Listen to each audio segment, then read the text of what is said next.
Vamos a leer la novela El extraño caso del Dr. Jekyll y Mr. Hyde, escrita por el británico Robert Louis Stevenson.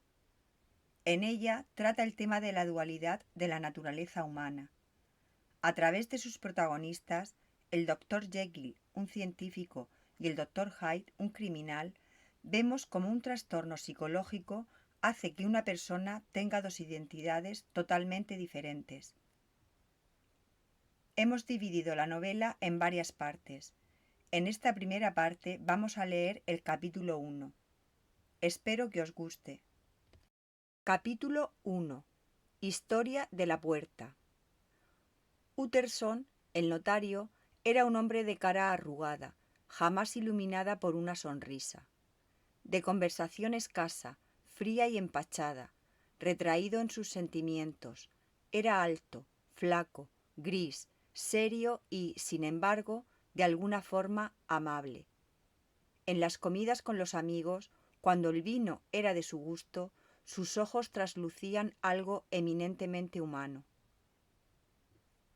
Algo, sin embargo, que no llegaba nunca a traducirse en palabras, pero que tampoco se quedaba en los mudos símbolos de la sobremesa, manifestándose, sobre todo, a menudo y claramente, en los actos de su vida. Era austero consigo mismo. Bebía ginebra cuando estaba solo, para atemperar su tendencia a los buenos vinos. Y, aunque le gustase el teatro, hacía 20 años que no pisaba uno.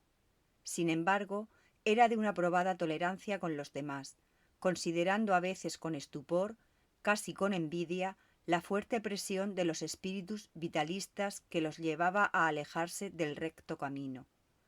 Por esto, en cualquier situación extrema, se inclinaba más a socorrer que a reprobar. «Respeto la herejía de Caín», decía con agudeza. «Dejo que mi hermano se vaya al diablo como crea más oportuno». Por este talante, a menudo solía ser el último conocido estimable, la última influencia saludable en la vida de los hombres encaminados cuesta abajo. Y en sus relaciones con éstos, mientras duraban las mismas, procuraba mostrarse mínimamente cambiado.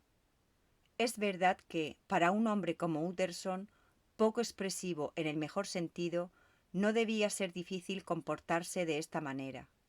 Para él, la amistad parecía basarse en un sentido de genérica, benévola disponibilidad. Pero es de personas modestas aceptar sin más, de manos de la casualidad, la búsqueda de las propias amistades, y este era el caso de Utterson. Sus amigos eran conocidos desde hacía mucho o personas de su familia. Su afecto crecía con el tiempo, como la yedra, y no requería idoneidad de su objeto. La amistad que lo unía a Richard Enfield, el conocido hombre de mundo, era sin duda de este tipo, ya que Enfield era pariente lejano suyo. Resultaba para muchos un misterio saber qué veían aquellos dos uno en el otro o qué intereses podían tener en común. Según decían los que los encontraban en sus paseos dominicales, no intercambiaban ni una palabra, aparecían particularmente deprimidos y saludaban con visible alivio la llegada de un amigo. A pesar de todo, ambos apreciaban muchísimo estas salidas, las consideraban el mejor regalo de la semana y, para no renunciar a las mismas, no solo dejaban cualquier otro motivo de distracción, sino que incluso los compromisos más serios. Sucedió que sus pasos los condujeron durante uno de estos vagabundeos a una calle de un barrio muy poblado de Londres. Era una calle estrecha y, los domingos, lo que se dice tranquila, pero animada por comercios y tráfico durante la semana.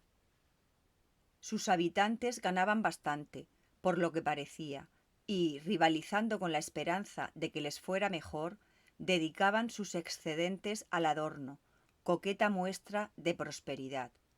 Los comercios de las dos aceras tenían aire de invitación, como una doble fila de sonrientes vendedores, por lo que incluso el domingo, cuando velaba sus más floridas gracias, la calle brillaba, en contraste con sus adyacentes escuálidas, como un fuego en el bosque, y con sus contraventanas recién pintadas, sus bronces relucientes, su aire alegre y limpio atraía y seducía inmediatamente la vista del paseante.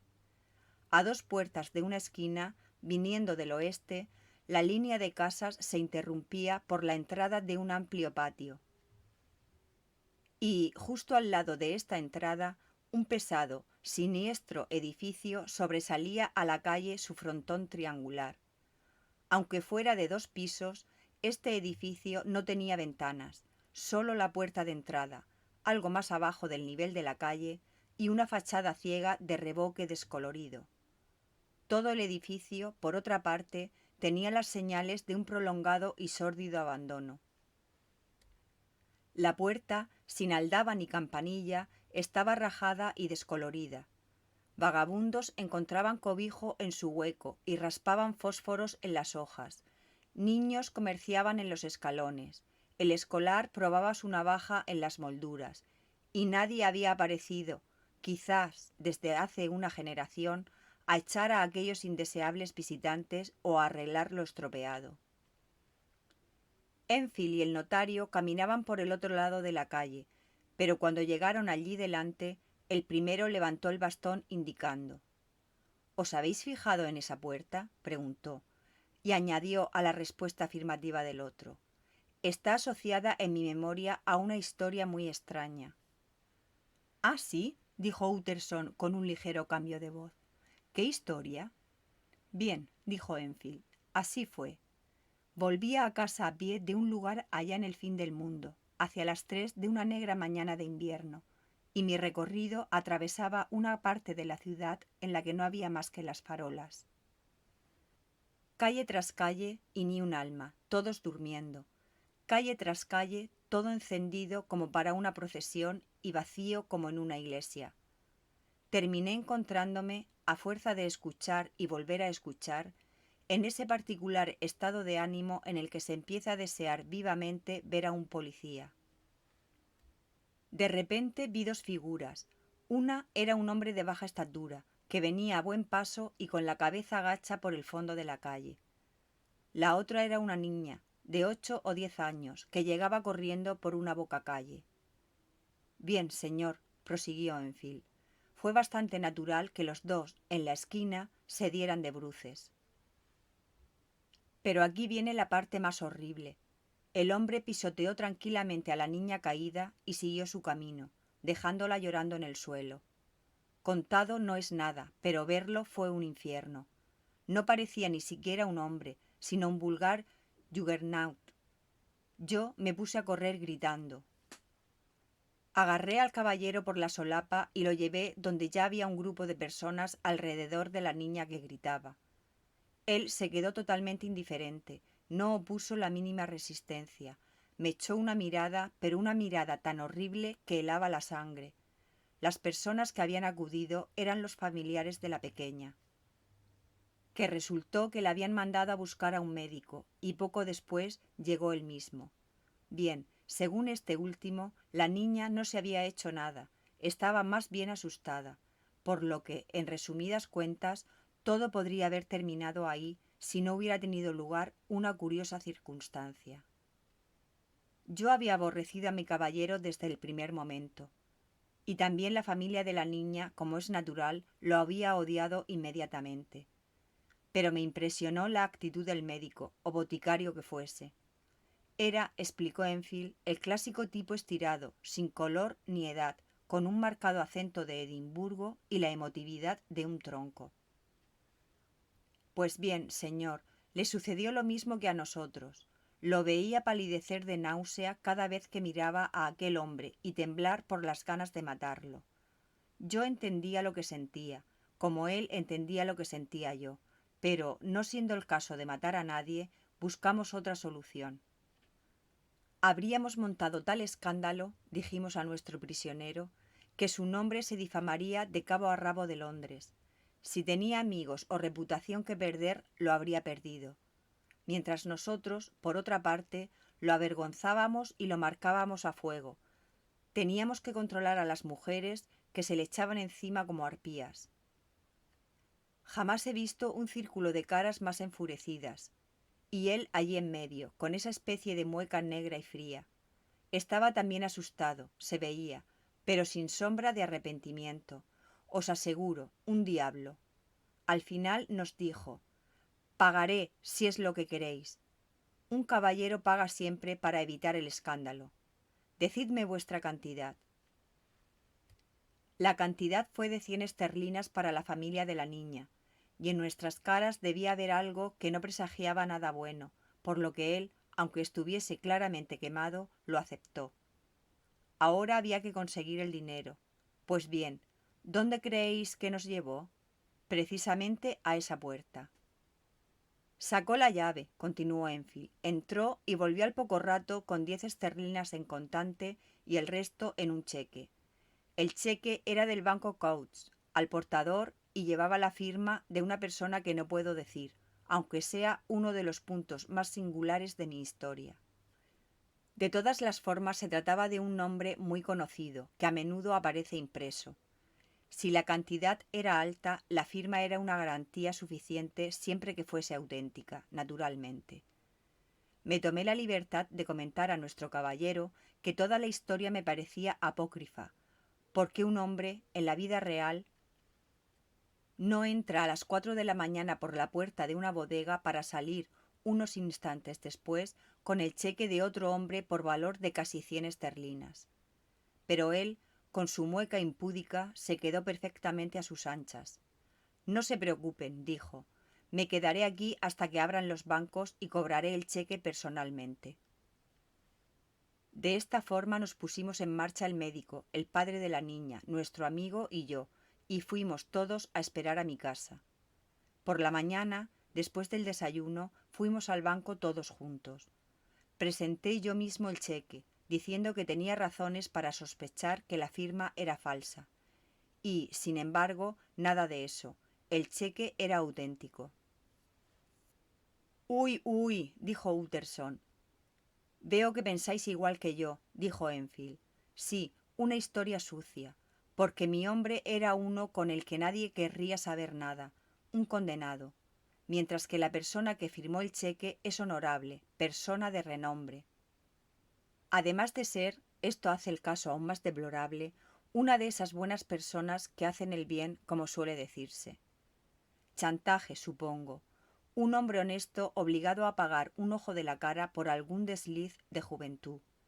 Por eso, cuando pienso en la casa tras la puerta, pienso en la casa del chantaje. Aunque esto, ya sabéis, no es suficiente para explicar todo, concluyó perplejo y quedándose luego pensativo. Su compañero le distrajo un poco más tarde y le preguntó algo bruscamente. ¿Pero sabéis si el firmante del cheque vive ahí? Un lugar poco probable, ¿no creéis?, replicó Enfield. Pues no, he tenido ocasión de conocer su dirección y sé que vive en una plaza, pero no recuerdo en cuál.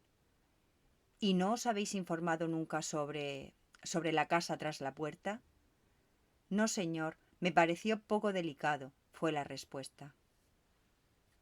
Siempre tengo miedo de preguntar. Me parece una cosa del día del juicio. Se empieza con una pregunta y es como mover una piedra. Vos estáis tranquilo arriba en el monte y la piedra empieza a caer, desprendiendo otras, hasta que le pega en la cabeza, en el jardín de su casa, a un buen hombre, el último en el que habríais pensado. Y la familia tiene que cambiar de apellido. No, señor, lo tengo por norma. Cuanto más extraño me parece algo, menos pregunto. Norma excelente, dijo el notario. Pero he estudiado el lugar por mi cuenta, retomó Enfield. Realmente no parece una casa. Hay solo una puerta y nadie entra ni sale nunca. A excepción, y en contadas ocasiones, del caballero de mi aventura.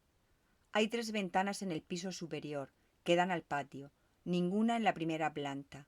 Estas 3 ventanas están siempre cerradas, pero los cristales están limpios. Y hay una chimenea de la que normalmente sale humo, por lo que debe vivir alguien. Pero no está muy claro el hecho de la chimenea, ya que dan al patio muchas casas, y resulta difícil decir dónde empieza una y termina otra. Y los dos siguieron paseando en silencio.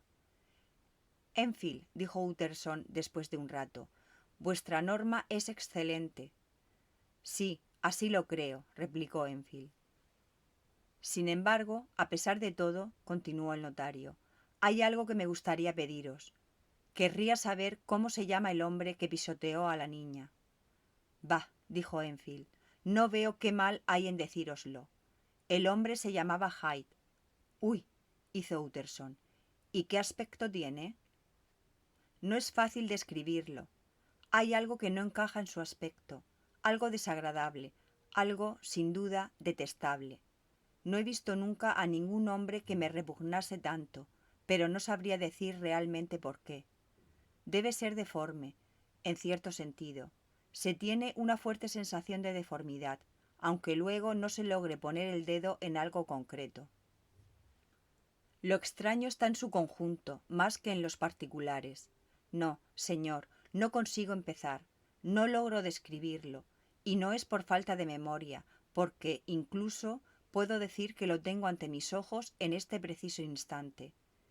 El notario se quedó absorto y taciturno, como si siguiera el hilo de sus reflexiones. ¿Estáis seguro de que tenía la llave?, dijo al final. ¿Pero y esto?, dijo Enfield sorprendido. Sí, lo sé, dijo Utterson. Sé que parece extraño. Pero mirad, Richard, si no os pregunto el nombre de la otra persona es porque ya lo conozco. Vuestra historia ha dado en el blanco, si se puede decir. Y por esto, si hubierais sido impreciso en algún punto, os ruego que me lo indiquéis. Me molesta que no me lo hayáis advertido antes, dijo el otro con una pizca de reproche. Pero soy pedantemente preciso, usando vuestras palabras. Aquel hombre tenía la llave, y aún más, todavía la tiene. He visto cómo la usaba hace menos de una semana. Utterson suspiró profundamente, pero no dijo ni una palabra más. El más joven, después de unos momentos, reemprendió. He recibido otra lección sobre la importancia de estar callado. Me avergüenzo de mi lengua demasiado larga. Pero escuchad, hagamos un pacto de no hablar más de esta historia. De acuerdo, Richard, dijo el notario, no hablaremos más.